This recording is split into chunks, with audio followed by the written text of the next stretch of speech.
मथेन वंदा में इस शास्त्र वाचना की कक्षा में उपस्थित सभी पूजनीय संतवृंद एवं महासाध्वी वृंद के पावन चरण कमलों में वंदन नमन करते हुए सुख साता पूछती हूँ। आचार्य भगवान के मंगलमय आशीर्वाद से, उपाध्याय भगवान की पावन प्रेरणा से आगम वाचना की कक्षाएं निरंतर चल रही हैं और उपाध्याय भगवान आगम ज्ञाता परम पूज्य श्री जितेंद्र मुनि जी महाराज साहब हम सभी को जिन वाणी के अमृतमय वचनों से सूत्रार्थ का ज्ञान दान प्रदान कर हमें लाभान्वित कर रहे हैं, आप श्री जी का अनंत अनंत उपकार है।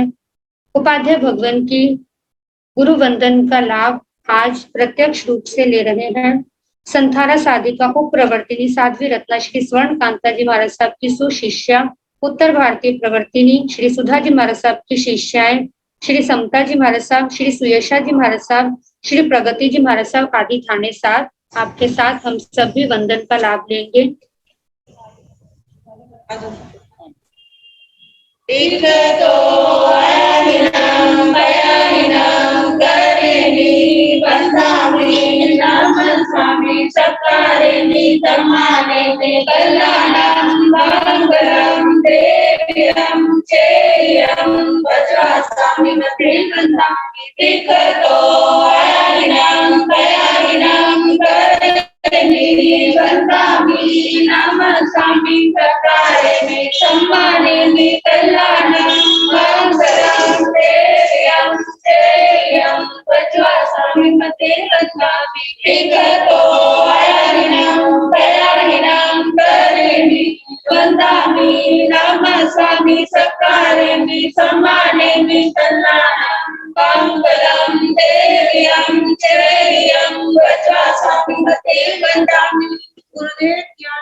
प्रतिदिन की श्रृंखला में यह आगम वाचना की कक्षाओं के लिए, इनकी निरंतरता के लिए और निर्बाध गति से चलने के लिए सभी पूजनीय गुरु भगवान अपने अपनी सामर्थ्य अनुसार तपस्या के क्षेत्र में अपना योगदान दे रहे हैं।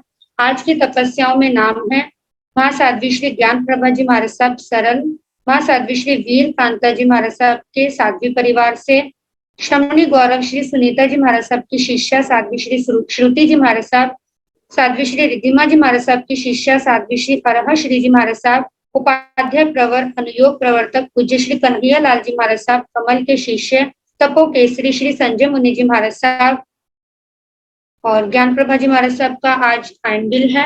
हम सभी तपस्वियों को वंदन नमन करते हुए उनकी सुख साता पूछते हैं।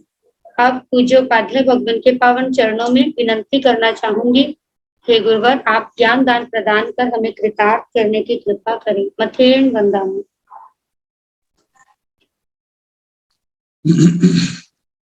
नमो हरिहंकार, नमो सिद्धार, नमो आय्यार, नमो ओगज्ञायार, नमो लोय सब साहोण, नमो कारुष सब पावपनासन, मंगलायुक्त संजोषे परमाय मंगलम। जिन शासन जिन वाणी सदा जयवंत हो, श्रमण सदा अविचल मंगल हो, मुक्ति को प्राप्त श्रमण भगवान महावीर स्वामी उनकी परम पावन कल्याणी भागवती वाणी वाचक प्रमुख श्री इंद्रवती गौतम आदि गणधर भगवान जुग प्रधानाचार्य परम पूज्य श्री सुधर्मा स्वामी जी महाराज, उनकी परम पावन पाठ परंपरा वर्तमान आचार्य ध्यान योगी परम पूज्य श्री शिव मुनि जी महाराज एवं गुरुजन सबके पावन चरण स्रोतों में मेरा अनंत अनंत बार वंदना नमस्कार। आगम परिषद में विराजमान वरिष्ठ मुनिराज, अन्य मुनिवृंद, परम आदरणीय भगवती स्वरूपा महासाध्या जी, श्री उत्तराधीन सूत्र की वाचना प्रारंभ है। 11वां अध्ययन सुनाया जा रहा है जो समाप्ति की ओर है। बहुश्रुत पूजा अध्ययन, इसकी 29 गाथाएं हो चुकी हैं। 30वीं गाथा और 16 उपमाओं में 16वीं उपमा स्वयंभू रमन समुद्र की, जहाँ से स्वयंभू रमणे खुद ही आख ओदाय नाना रयण पड़ी पुण्य एवं हवाई बहु सुए। जहाँ जैसे से वह स्वयंभू रमणे खुद ही स्वयंभू रमण खुद ही उददि समुद्र अकोदय अक्षय जल निधि, अक्षय पानी का जो भंडार है, नाना रयन पड़े पुण्य, नाना प्रकार के रत्नों से जो प्रतिपूर्ण पूर्ण है, भरा है, एवं हवाई बहुसुए। जिस प्रकार वह समुद्र है, इसी प्रकार बहुसुत मुनिराज है। तो जहां पर कहा जा रहा है स्वयंभू रमन समुद्र, तिरछे लोक में, मध्य लोक में, रतन प्रभा पृथ्वी के ऊपर बाहर के क्षेत्र में जो चारों ओर से गोलाकार घूम गया है,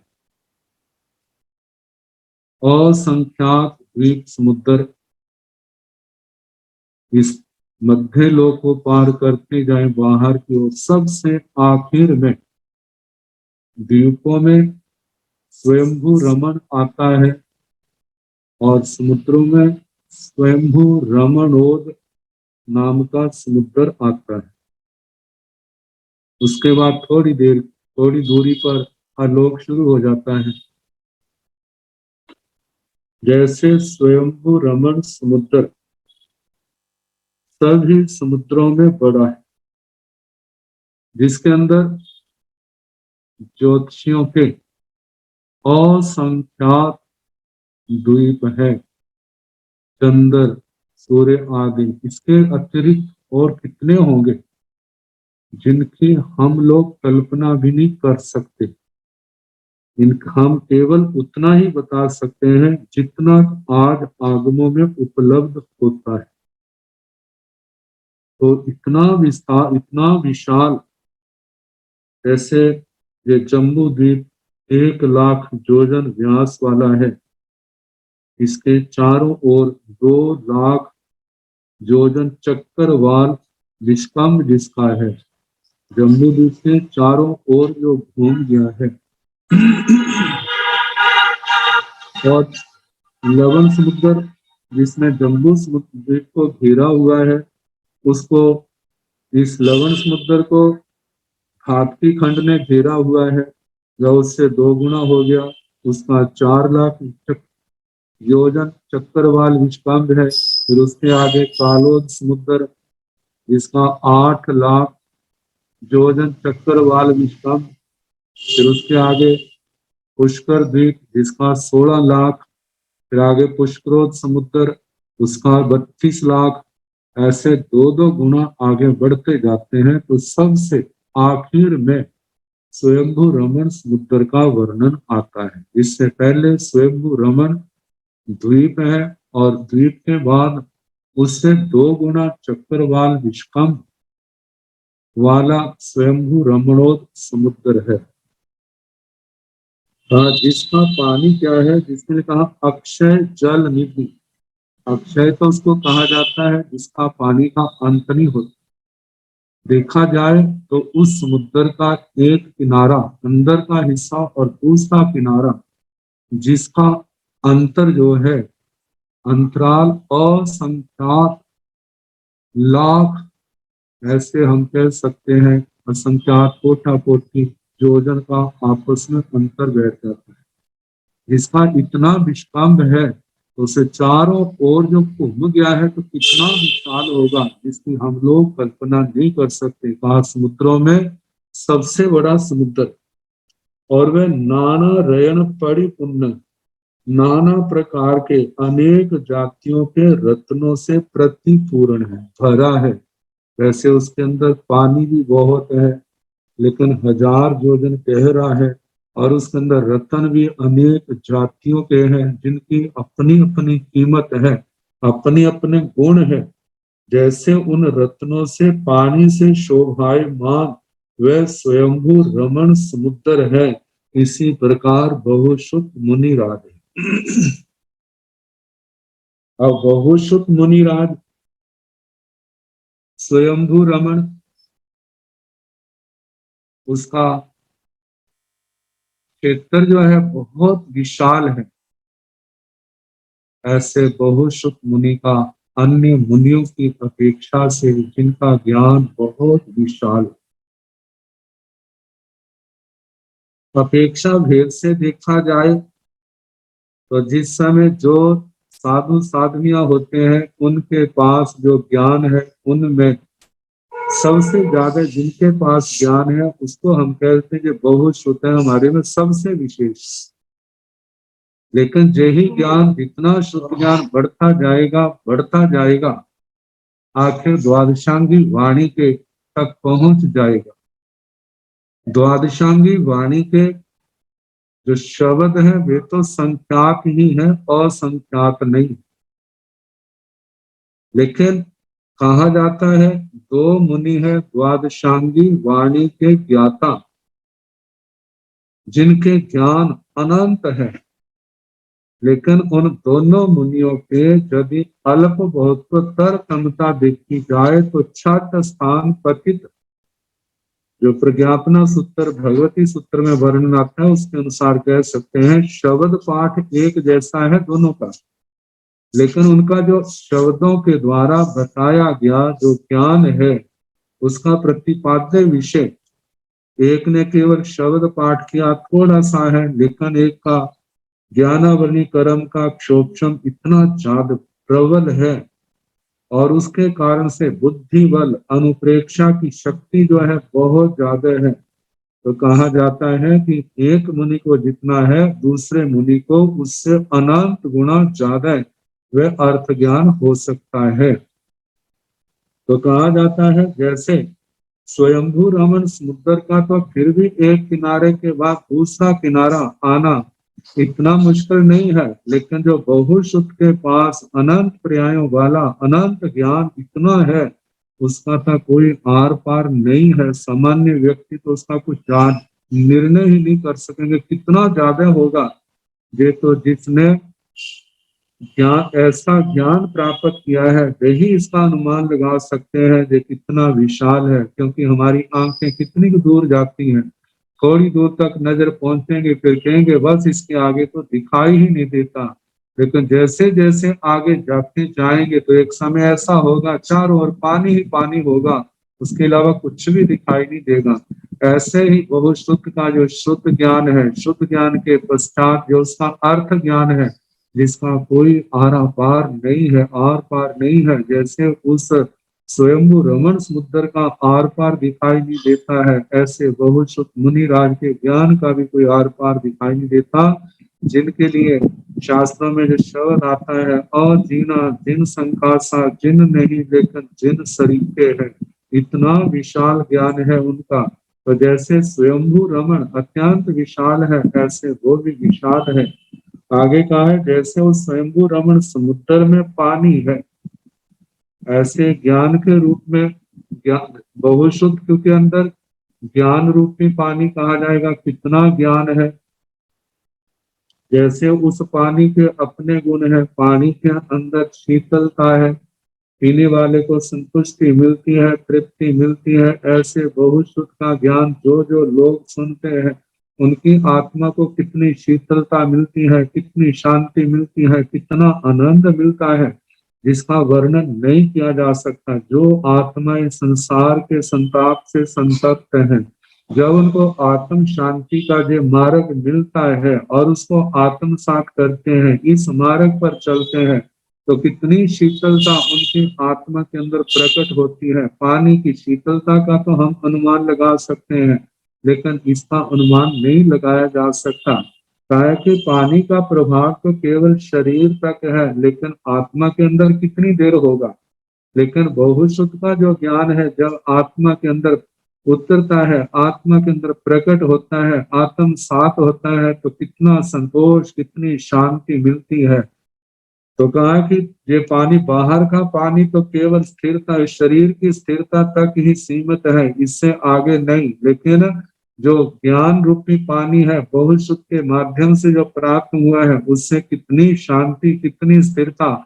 आत्मा जो है धर्म, जन्म जन्म के लिए इस धर्म की आराधक बन जाती है, और ऐसे बढ़ते बढ़ते एक दिन सदा के लिए ऐसे ज्ञान के समुद्र में प्रवेश कर जाती है, जिसका कभी अंत नहीं आएगा। काल की अपेक्षा से जिसकी आदि होगी, लेकिन अंत नहीं, वो सिद्ध अवस्था इस आत्मा को प्राप्त हो जाएगी।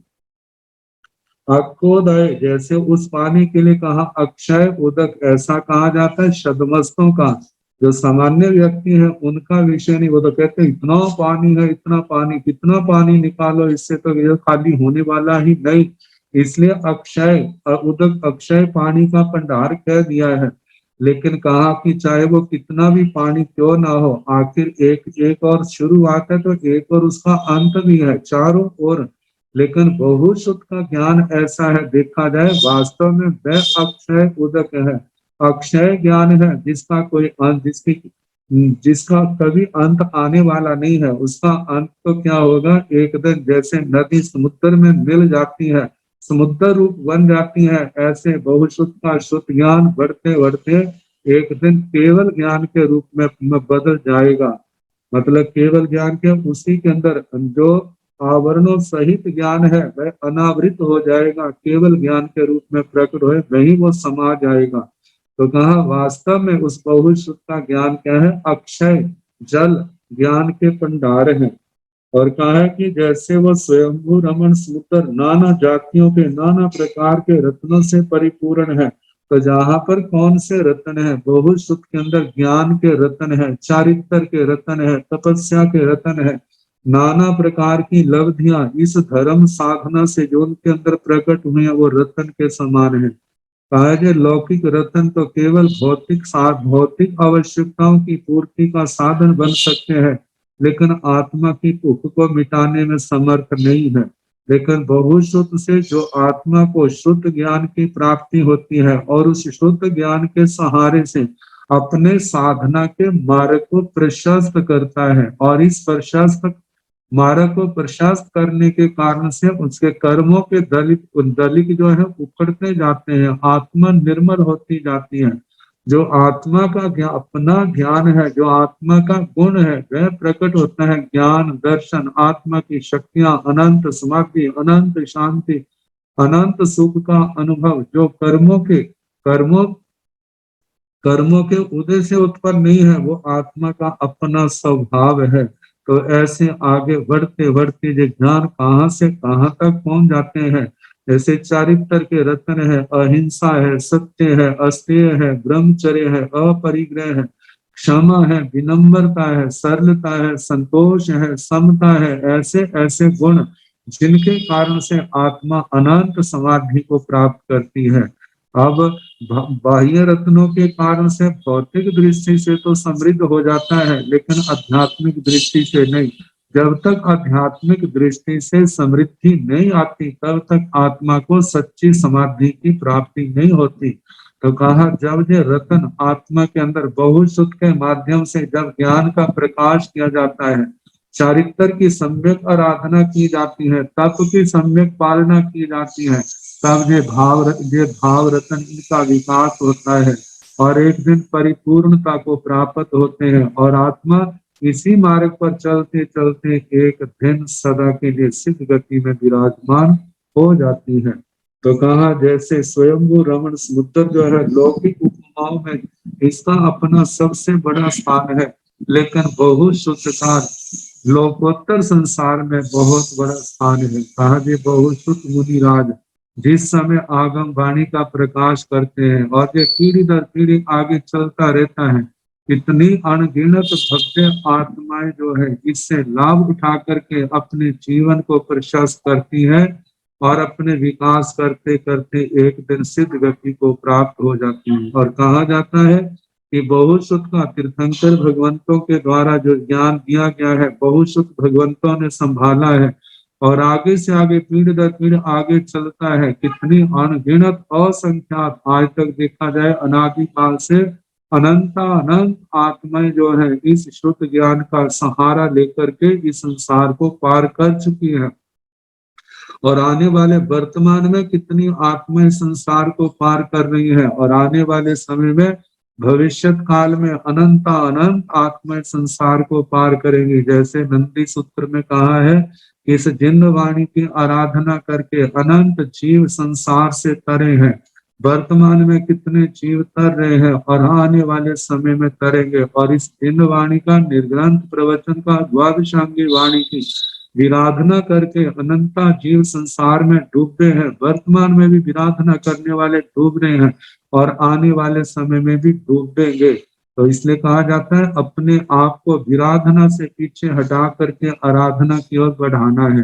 तो आराधना की ओर हम कैसे बढ़ेंगे? गुरुजनों की आज्ञा में रहते हुए, संघ के शास्त्रों की आज्ञा में रह करके हम शास्त्र वाणी का ज्यादा से ज्यादा स्वाध्याय करें।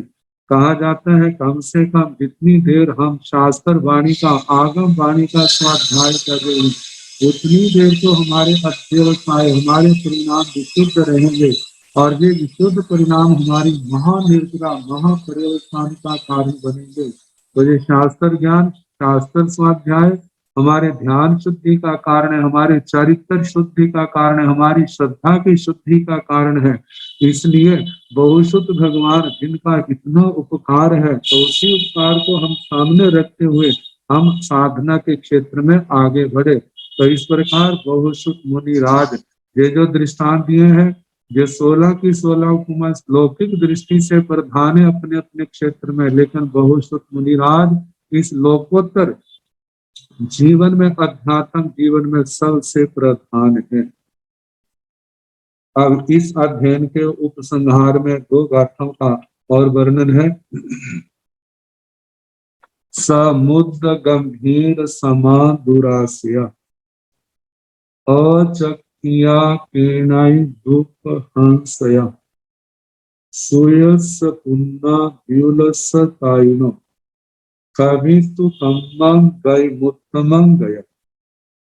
बहुश्रुत मुनिराज ने इतनी साधना की, संयम तप की, सश्रुत ज्ञान की, आगम वाणी के अभ्यास की, क्योंकि ये श्रुत ज्ञान पहले, आगम का ज्ञान पहले सीखना, पढ़ना, याद करना मुश्किल है, उसके बाद इसको स्थिर बना के रखना और भी मुश्किल है, क्योंकि थोड़ा सा भी प्रमाद आया इसकी परिवर्तना रुकी और ये विस्मृत होने लग जाए। तो इसके साथ साथ जैसे सीखा है, सीखने के साथ साथ समय समय पर इसकी आवृत्ति करते रहना होता है। आवृत्ति के साथ इसकी अनुप्रेक्षा भी, जितनी जितनी अनुप्रेक्षा करते जाएंगे हमारा ध्यान भी निर्मल होगा और इसके साथ साथ हमारा ज्ञान भी निर्मल होगा और गहन से गहन विषय के ऊपर हमारी पकड़ होगी, हम वहां तक पहुंच जाएंगे। जिनको हम नहीं जानते हैं वो भी इस शुद्ध ज्ञान के माध्यम से हमारे अंदर वो ज्ञान का प्रकाश होगा। कितनी बार ऐसा होता है शास्त्र के अंदर वो शब्द तो नहीं मिलते, वो उत्तर तो नहीं मिलते, क्योंकि सीमित होने के कारण से, लेकिन सूक्ष्म जैसे जैसे बढ़ता जाता है तो बुद्धि में स्फुरना होती है और एकदम अनसुलझे प्रश्न भी क्या हो जाते हैं, उनके सुलझ जाते हैं। जब बार बार की परिवर्तना से, बार बार की अनुप्रेक्षा से उनकी बुद्धि निर्मल होती है, सूक्ष्म बढ़ता है और उसी के अंदर उनके प्रश्नों का समाधान हो जाता है। तो कहा कि बहुश्रुत मुनिराज उनका कैसा जीवन है, तो बताया है कि समुद्र गंभीर समा दुरासया अचकिया केनाई दुख हंसया। समुद्र गंभीर समा, समुद्र के समान जिनकी गंभीरता है। एक तो वर्तमान में आसपास में दिखने वाले समुद्र हैं, एक वो समुद्र है जिनका शास्त्रों के अंदर वर्णन किया है, जिन समुद्रों की गहराई जो है हजार हजार योजन प्रमाण है। वो हजार योजन भी क्या है, पक्के योजनों के हिसाब से गिने जाते हैं, जिनके धर चक्रवर्ती की उंगलियों के अनुसार। तो कहा जो 25 योजन से 1000 गुना बढ़ जाता है उनका क्षेत्र। तो कहा इतने विशाल समुद्र जिनके तह का पता नहीं चलता। तो कहा जो समुद्र के समान गंभीर है, गहरे हैं दूरासिया। दूरासिया का मतलब एक तो जो है जिनका प्रभाव नहीं किया जा सकता, और दुरासिया जिनके ज्ञान की गहराई का आर पार पाना, उनकी गहराई को जानना दूसरे व्यक्ति के लिए संभव नहीं है। अन्य मतावलंबी कितनी कोशिश करें उनके ज्ञान का पार नहीं पा सकते, वहां तक पहुंच नहीं सकते। अब इस ज्ञान को पाने के लिए तो बहुश्रुत के चरणों में ही पूर्णतः समर्पित होना पड़ेगा। कहते हैं बहुश्रुत जो सम्यक दृष्टि है, अप्रमत्त साधक है, वह तो द्वादशांगी का वाणी, द्वादशांगी वाणी के अंदर जितना ज्ञान है शोभम बढ़ते बढ़ते एक दिन उसको पारायण कर जाता है। और दूसरी ओर यदि मिथ्या दृष्टि है, आत्मा तो भव्य है लेकिन मिथ्या दृष्टि है, तो कहा जाता है वे 10 पूर्व पूर्ण नहीं कर सकता। 10 पूर्व से कम कम ही रहता है। 10 पूर्व उसी के होते हैं जो भव्य हो, और भव्य के साथ सम्यक दृष्टि हो, एकांत रूप से वो ही 10 में पूर्व का पारायण करता है और आगे बढ़ सकता है। और अभव्य जी जो है, अभव्य जी जो है वो 9वें पूर्व के प्रवेश तो हो जाता है लेकिन आगे उसकी लब्धि नहीं चलती। तो कहा ऐसे ही अन्य मतावलंबी जो मिथ्या दृष्टि साधक है, जिनके पास लौकिक ज्ञान तो बहुत है लेकिन जब तक मिथ्यात्व का त्याग नहीं करते, पूर्णतः बहुश्रुत मुनि राज के चरणों में समर्पित नहीं होते, तब तक जितना ज्ञान उनको है वहां तक वो पहुंचने में समर्थ नहीं होते। जब वो मिथ्यात्व का त्याग करते हैं, उनके चरणों में समर्पित हो जाते हैं, तो बढ़ते बढ़ते एक दिन वैसे ही उन जैसे बन जाते हैं जैसे ज्ञाता धर्म कथा सूत्र में आता है। 14 पूर्वों के पाठक पूज्य कितने महान साधक शुद्ध के श्री थावचा पुत्र जी, जिनसे चर्चा करने के लिए शुक परिव्राजक आए हैं, लेकिन प्रश्न तो उसने ऐसे टेढ़े मेढ़े पूछे थे जिसके कारण से ऐसा उत्तर देंगे तो मैं ऐसे उनका निग्रह करूंगा, ऐसे कुछ बोलेंगे तो ऐसे निग्रह करूंगा।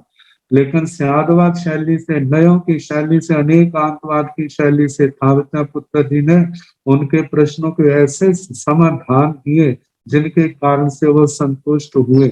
और संतुष्ट होने के साथ ही अपने 1000 शिष्यों के साथ उन्होंने उनके आगे आरहती जैन भागवती दीक्षा अंगीकार की, और उसके बाद आगमों का अध्ययन करने लगे हैं।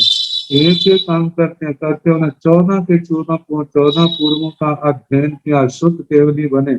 और आने वाले समय में इस ज्ञान दर्शन चारित्र तत्व की आराधना करते हुए पुंडरीक पर्वत जो आजकल पालीताना के रूप में प्रसिद्ध है, वहां पर जाकर के, जहां पर थावचा पुत्र जी ने अंतिम संलेखना ली थी और केवल ज्ञान केवल दर्शन पाकर के शेष कर्मों के क्षय होने पर सिद्ध गति को प्राप्त हुए, वहां पर शुभ अणगार भी उन्होंने भी वहां जाके संतारा लिया, समाधि मरण प्राप्त किया और केवल ज्ञान केवल दर्शन पाके वो सिद्ध गति को प्राप्त हुए।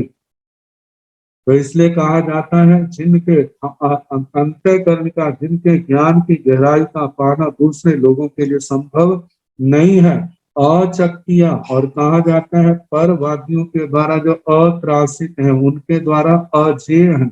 और दूसरी बात है अचक्किया, अचक्किया का मतलब चकिता, चकिता का मतलब हैरान।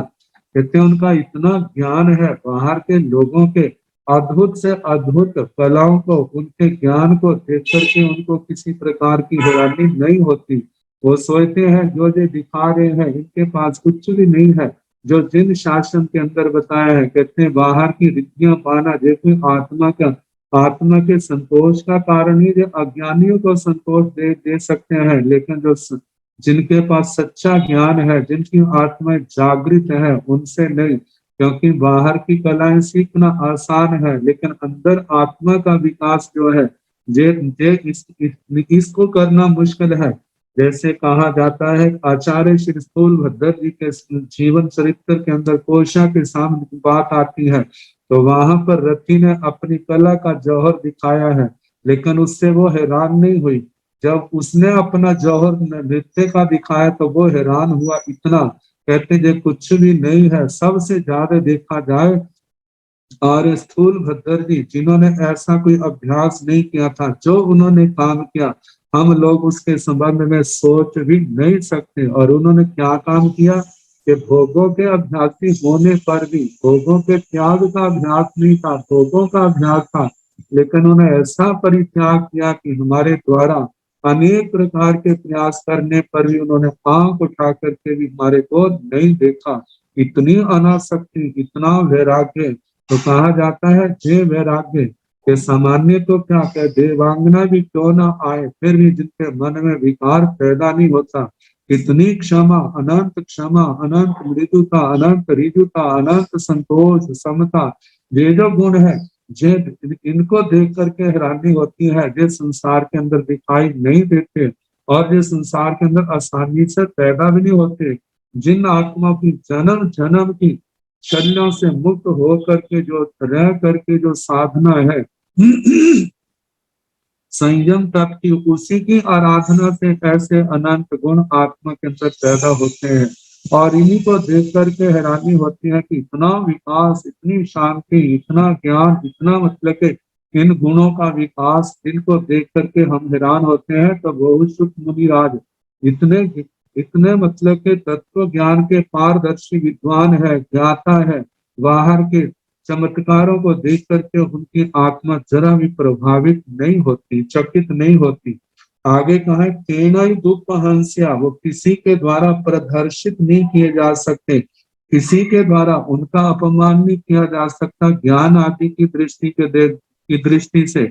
वैसे देखा जाए तो कोई किसी को कुछ भी कह सकता है अज्ञानता के कारण से, लेकिन जहां पर ज्ञान दर्शन चारित्र तप की बात आएगी वहां पर कोई उनका प्रभाव नहीं कर सकता। आगे फरमाया सुयस पुन्ना व्यूलस ताइनो, कहते वो बहुश्रुत मुनिराज कैसे हैं, व्यूलस सुयस, बिल्कुल शुद्ध ज्ञान से कि क्या है पुन्ना पूर्ण है, परिपूर्ण है, शुद्ध ज्ञान की कोई उनके अंदर कमी नहीं, अथाह सागर है। ताइनो वे छह काया के जीवों की रक्षा करने वाले हैं।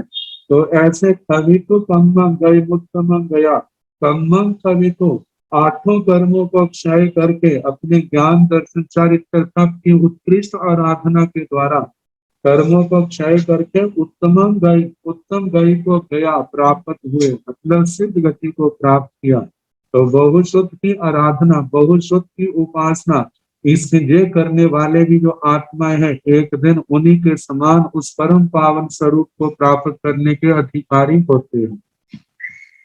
तो कहा जाता है इस प्रकार बहुश्रुत मुनिराज अपनी साधना के द्वारा कर्मों को क्षय करके वो सिद्ध गति को प्राप्त हुए। आगे 32वीं गाथा है तमहा स्वयं अहिपिता उत्तम अठ गवेशाय जैन अपाणं परम चेव सिद्धिं संपाउ निचासी रेमी।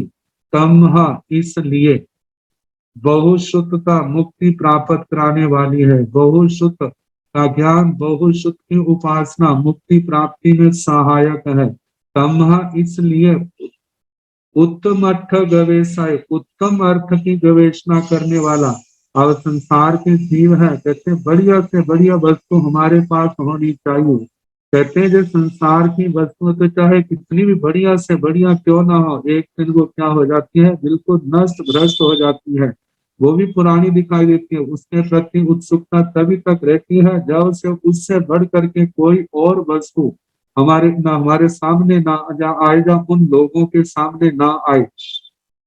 जैसे हम संसार में देखते हैं जिस समय फोन नहीं आया था लोगों को बड़ी उत्सुकता होती थी हमारे होना चाहिए, जिस समय मोबाइल आदि आने लगे तो जो पहले नए नए आए थे कैसे रूप है उनके प्रति उत्सुकता थी, लेकिन जैसे कंपनियों ने नए नए सामने रखे हैं तो पुराने के प्रति अनासक्ति, उसके प्रति अरुचि हो गई है और नए के प्रति रुचि पैदा हो गई है।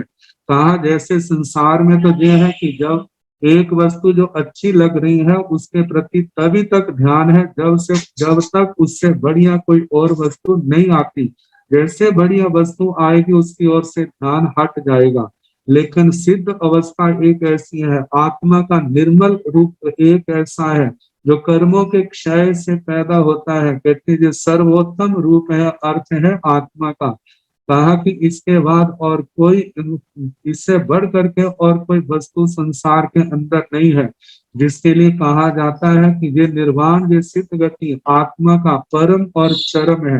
परम इससे बढ़ करके और कुछ नहीं, चरम इससे, इसके बाद और कुछ भी पाना शेष नहीं रहता। तो उसको तो कहा है उत्तम अर्थ गवेषाय, जो आत्मा उत्तम अर्थ की गवेषणा करने वाला है, उत्तम अर्थ को ढूंढना चाहता है, तलाश करना चाहता है, पाना चाहता है, तो वह स्वयं ही खींचा, वह शुद्ध ज्ञान का आश्रय ले, शुद्ध ज्ञान का शुद्ध ज्ञान को अपनी आत्मा में स्थान दे, शुद्ध ज्ञान का अभ्यास करे। इस शुद्ध ज्ञान के अभ्यास से क्या होगा, जिसका अध्ययन करना, श्रवण करना, चिंतन आदि जो 5 प्रकार, 5 स्वाध्याय के अंग है, जैसे वाचना है, परीक्षना है, परिवर्तना है, अनुप्रेक्षा है, धर्म कथा है, तो कहा इनका सहारा ले। इससे क्या होगा, जैन जिस शुद्ध ज्ञान से अपान परम से अपनी आत्मा को सिद्धि संपावनिदासी सिद्ध गति को प्राप्त करने में सहायक होगा। आज तक देखा जाए जिस आत्मा के अंदर शुद्ध ज्ञान होगा वही सिद्ध गति का एक दिन अधिकारी बनेगा। जिसके अंदर शुद्ध ज्ञान नहीं है, चाहे थोड़ा क्यों ना हो, 9 तत्वों का ज्ञान है, 5 समिति 3 गुप्ती का ज्ञान है, इतना ज्ञान भी होगा तो वह सिद्ध गति को पाने का अधिकारी, केवल ज्ञान का अधिकारी हो सकता है, सिद्ध गति को पाने का अधिकारी हो सकता है। लेकिन जिसके पास ये शुद्ध ज्ञान नहीं है वो सिद्ध गति का अधिकारी कैसे बनेगा, क्योंकि ये शुद्ध ज्ञान नहीं, उसके पास सम्यक तो नहीं, तो कैसे आगे बढ़ेगा। तो सम्यक तो की निर्मलता, आत्मा आदि तत्वों के स्वरूप का बोध जो है इस शुद्ध ज्ञान के माध्यम से ही तो होगा। तो इसलिए कहा जाता है जिससे अपनी आत्मा को सिद्धि संपावनिदासी सिद्ध गति को प्राप्त करा सकता है, प्राप्त कराएगा। और कहा परम से अपनी आत्मा को और दूसरी आत्मा को, वो क्या है, सिद्ध गति को प्राप्त करा सकता है, प्राप्त कराएगा। त्रिवेमी इस प्रकार कहा जाता है, ऐसा अर्थ जैसा मैंने अपने गुरु भगवान से सुना वही आपको सुनाया, अपनी ओर से कुछ भी नहीं सुनाया। तो जहां पर कहा जा रहा है कि तम्हा सुयम उत्तम अर्थ गवेषाय, इसलिए उत्तम अर्थ की गवेषणा करने वाला शुद्ध ज्ञान का आश्रय ले, शुद्ध ज्ञान का अभ्यास करे, जिससे अपनी आत्मा को दूसरे की आत्मा को सिद्ध गति प्राप्त कराने में क्या होगा, समर्थ होगा। त्रिवेमी इस प्रकार मैं कहता हूँ, आचार्य श्री सुधर्मा स्वामी जी महाराज क्या फरमाते हैं, इस अध्ययन का जैसा अर्थ मैंने सुना था वैसा अपनी आपको सुनाया है, अपनी ओर से कुछ भी नहीं सुनाया। तो इसके साथ बहुश्रुत अध्ययन का समापन होता है। बहुश्रुत अध्ययन के संबंध में कुछ और, जो भी कितने लोग ऐसा कहते हैं कि महाराज हमारी शुद्ध ज्ञान में प्रवृत्ति हो, हमें सफलता मिले, हमें कोई ऐसा रास्ता बताओ। उसके संबंध में अपने को आचार्य श्री आत्माराम जी महाराज के पावन दर्शनों का सौभाग्य तो नहीं मिला, लेकिन उनके द्वारा एक लिखित पृष्ठ जो आत्म कुल कमल दिवाकर पूज्य श्री रतन मुनि जी महाराज और व्याख्यान वाचस्पति श्री क्रांति मुनि महाराज के माध्यम से मिला था, तो उसको पढ़ करके मेरे को लगा उन्होंने लिखा था, मैं इस 11वें अध्ययन का पाठ रोज मैं इतने समय तक जरूर करूंगा। बहुश्रुत का पाठ करने का मतलब ये है कि यदि हम इस बहुश्रुत के अध्ययन को कंठस्थ करते हैं, इसका हम अर्थ का चिंतन करते हैं, बार बार आवृत्ति करते हैं, तो मैं समझता हूँ कि शुद्ध ज्ञान की प्राप्ति के लिए हमारे लिए बहुत बड़ा मार्गदर्शक है। जहाँ हमारे को इस अध्ययन का अर्थ ये जागरूक करता है कि हमारे अंदर जब तक ये दोष रहेंगे हम आगे बढ़ नहीं सकेंगे। आगे बढ़ना है तो इन दोषों से छुटकारा पाने का हमें अभ्यास करना ही होगा और कोई रास्ता नहीं है।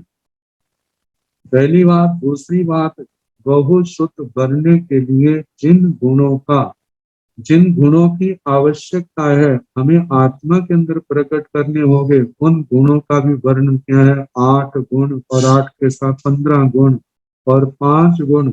जब तक हम इन गुणों का अभ्यास नहीं करेंगे तब तक बहुत सुख जैसे गौरवपूर्ण स्थान को पाने के अधिकारी नहीं बन सकते। तो हमें ये हर समय हमें याद रहे, इसलिए हमें इसका रोज स्वाध्याय करें, रोज चिंतन मनन करें। चाहे एक गाथा रोज ले करके उसका हम चिंतन करें, अनुपेक्षा करें। ये कहाँ तक है, मैं इसको कितना आत्मसात कर सका हूँ, यदि छोड़ने वाला है तो कितना छोड़ चुका हूँ। जहाँ जहाँ दोषों का सेवन हुआ है आत्मा की आलोचना, निंदना, गरहना, पश्चाताप करे, प्रायश्चित करे, जिससे उन दोषों के कारण जो हमारी आत्मा मलिन होती है वो निर्मल हो जाए। और गुणों के अभ्यास से इन गुणों का विपरीत परिस्थितियां आती हैं तो भी मैंने अपने आप को संभाल के रखना है। कहा इन बातों का ध्यान रखेंगे और शास्त्र स्वाध्याय के प्रति अपने आप को समर्पित करेंगे तो बहुत सुख का गौरवपूर्ण स्थान उसको पाने का अधिकार या उसके अधिकारी एक दिन जरूर बनेंगे। तो इसलिए ये अध्ययन जो है हमारा बहुत बड़ा सहायक हो सकता है। वैसे तो आगम वाणी का एक एक शब्द, एक एक अध्ययन आत्मा के लिए मोक्ष मार्ग का दर्शन, मोक्ष मार्ग प्रशस्त करने वाला, मोक्ष मार्ग दिखाने वाला है। तो अब इसके आगे हरिकेशीय के 12वां अध्ययन।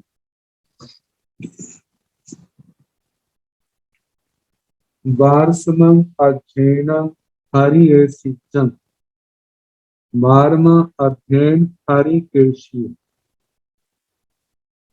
इसके संबंध में पहले कहा है कि पूर्व अध्ययन में जो 11वां अध्ययन था वहां पर बहुशुद्ध पूजा का वर्णन किया।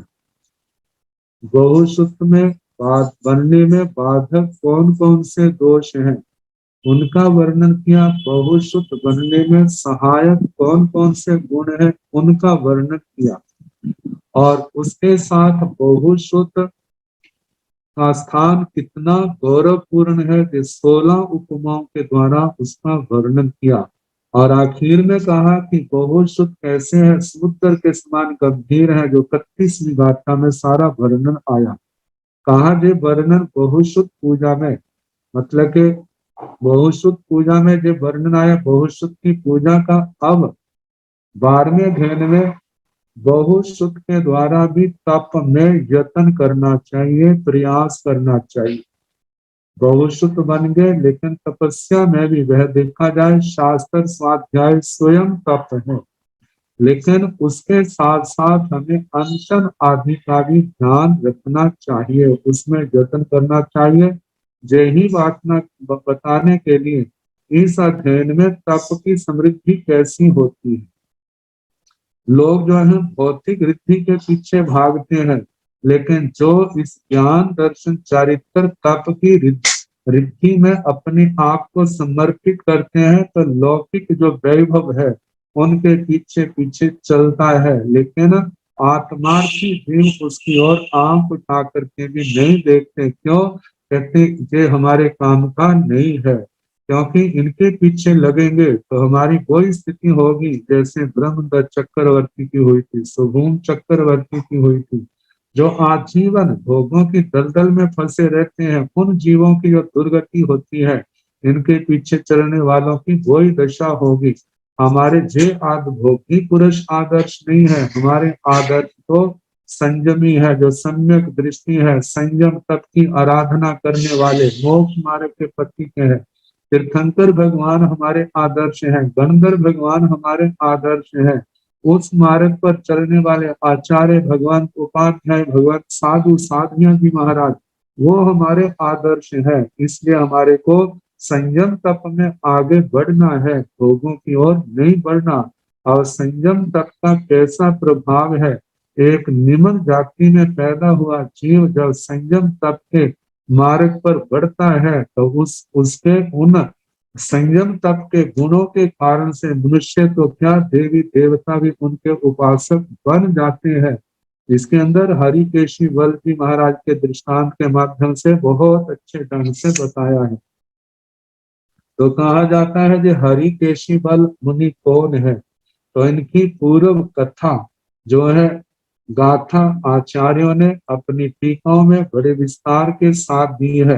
तो कहा जाता है मत बहुत पुरानी बात है, इस भारतवर्ष में मथुरा नाम की नगरी, कहते वहां के राजा है शंख राजा।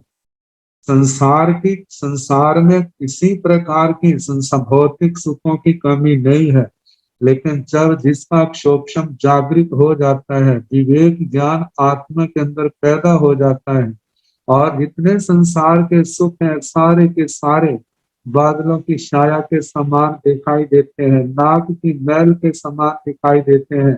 अरे जिनको हम सार मानते हैं, सर्वोत्तम मानते हैं, वास्तव में जो सार नहीं है, ये सर्वोत्तम नहीं है, ये तो निस्सार है।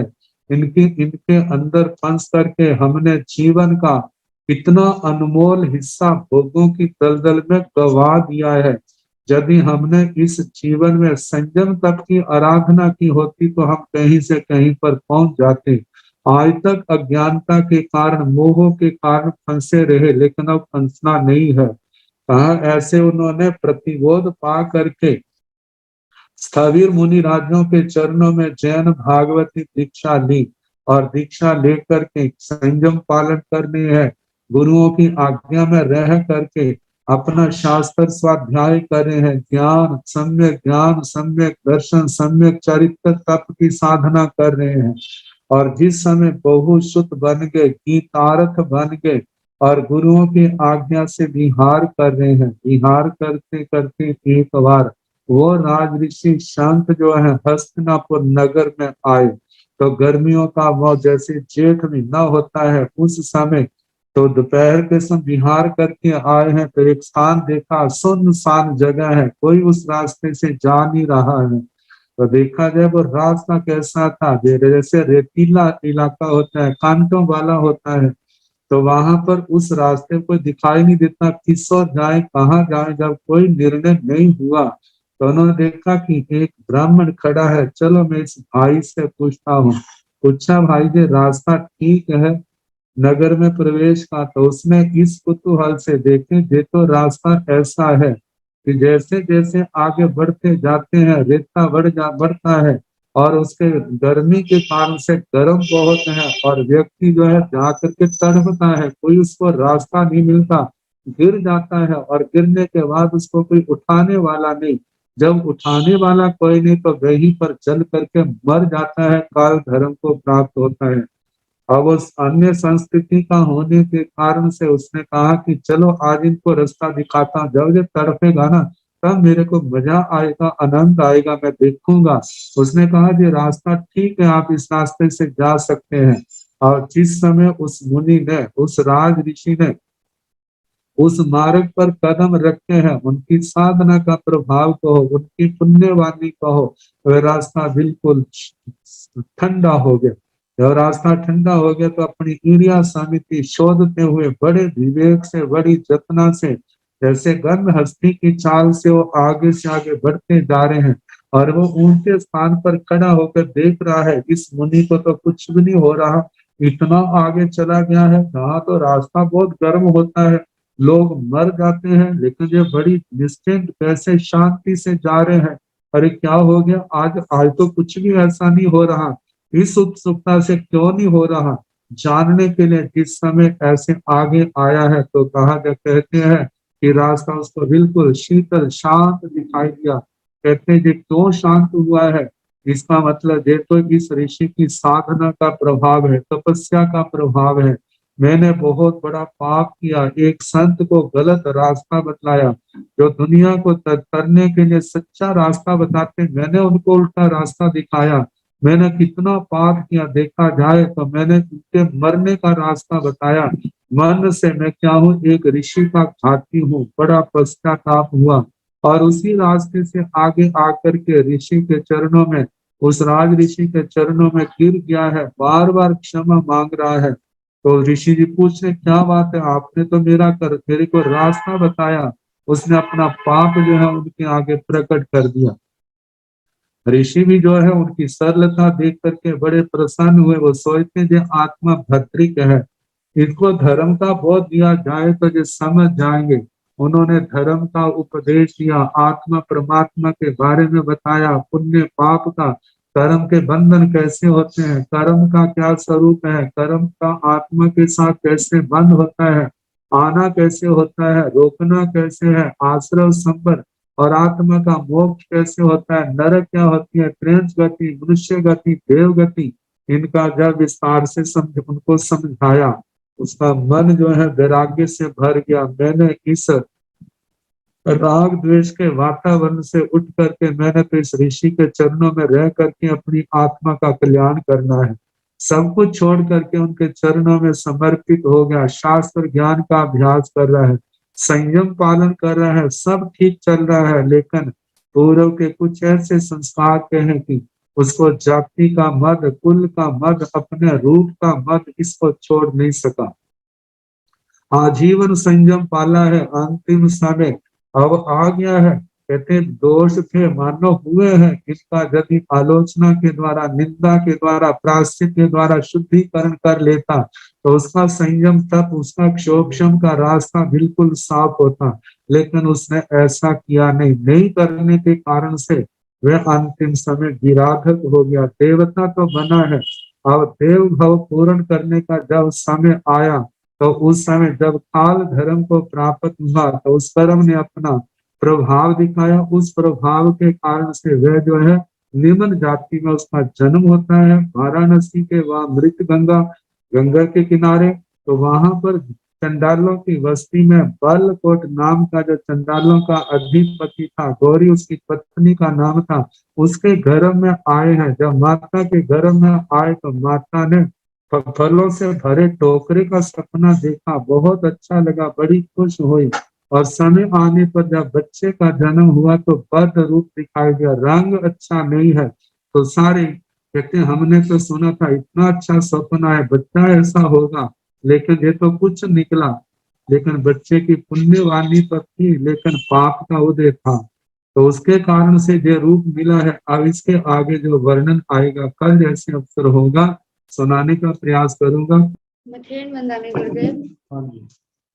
अब श्री जी ने अति कृपा की, जो हमें आगम शास्त्र का सूत्रार्थ और व्याकरण का ज्ञान प्रदान किया। आप श्री जी का अनंत अनंत उपकार। अब पूज्य गुरुदेव श्री जी के चरणों में करबद्ध प्रार्थना करना चाहूंगी कि आप श्री जी मंगल पाठ प्रदान कर इस कक्षा का समापन करें। मथेन वंदना। नमो हरिहंताण, नमो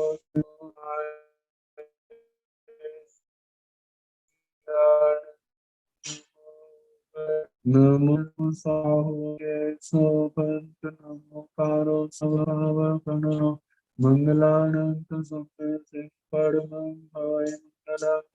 श्री चकारी मंगलम, अनंता मंगलम, सिद्धा मंगलम, साहु मंगलम, केवली मनाथा धम्मो मंगलम, चकारी लोकतमारि हंता लोकतमा, सिद्धा लोकतमा, साहु लोकतमा, केवली मनाथा धम्मो लोकतमा, चकारी शरणं प्रवज्जामि हरिहंते शरणं प्रवज्जामि, साहु शरणं प्रवज्जामि, शरणं प्रवज्जामि। चार शरण सुख करने, दुख करने, मंगल करने और शरणा नहीं कोई, जो भव